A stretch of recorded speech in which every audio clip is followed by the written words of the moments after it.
Assalamualaikum everyone, welcome back to my channel Rupa's cooking BD. আশা করি আপনারা সবাই ভালো আছেন। আজকে চলে এসেছি হেলেঞ্চা শাক দিয়ে শুটকি রান্নার রেসিপি নিয়ে। তো চলুন উইদাউট এনি ফার্দার ডিলে রেসিপিটি দেখে নেওয়া যাক।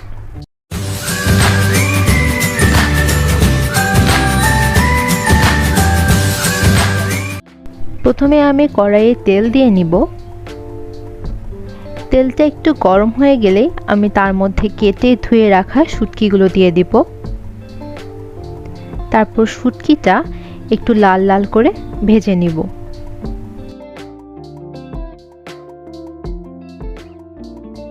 শুটকিটা ব্রাউন কালার চলে আসলে সেখানে দিয়ে দেব কিছু রসুন, পরিমাণ মতো পেঁয়াজ ও পরিমাণ মতো কাঁচামরিচ।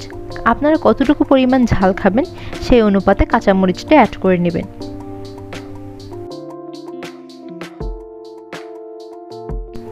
সব কিছু একসাথে একটু ভেজে নিয়ে তার মধ্যে দিয়ে দেব কুচি করে কেটে রাখা আলু। এবার সব কিছু একসাথে ভালো মতো কষিয়ে নিব। দিয়ে দিচ্ছি স্বাদ মতো লবণ, সামান্য পরিমাণে হলুদ গুঁড়ো।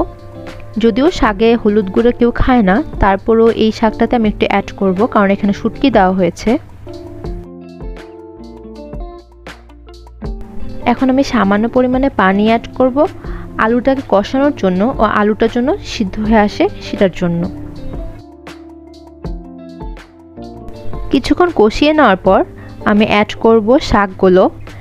এখানে দেখে মনে হবে যে অনেক বেশি শাক অ্যাড করেছি, বাট রান্নার পর কিন্তু সেটা কমে অল্প হয়ে যাবে। শাকটা দেওয়া হয়ে গেলে আলু আর শুটকির সাথে শাকটা ভালো মতো মিক্স করে নেব।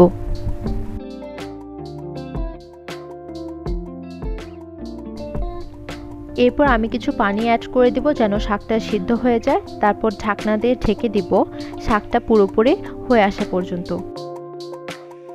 সো এই তো হেলেঞ্চা শাক দিয়ে শুটকি মাছ রেডি।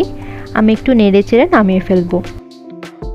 শাকটা নামিয়ে নিয়েছি, দেখতেই পাচ্ছেন কালারটা কি সুন্দর হয়েছে আর স্মেলটাও কিন্তু অনেক সুন্দর আসছিল। আজকের এই শর্ট রেসিপিটা আশা করি আপনাদের সবার অনেক ভালো লেগেছে। রেসিপিটি ভালো লেগে থাকলে please like, comment, share and subscribe করবেন। আরও নতুন নতুন রেসিপি পাওয়ার জন্য পাশে থাকা বেল আইকনটিতে প্রেস করবেন। টিল দেন, আল্লাহ হাফেজ।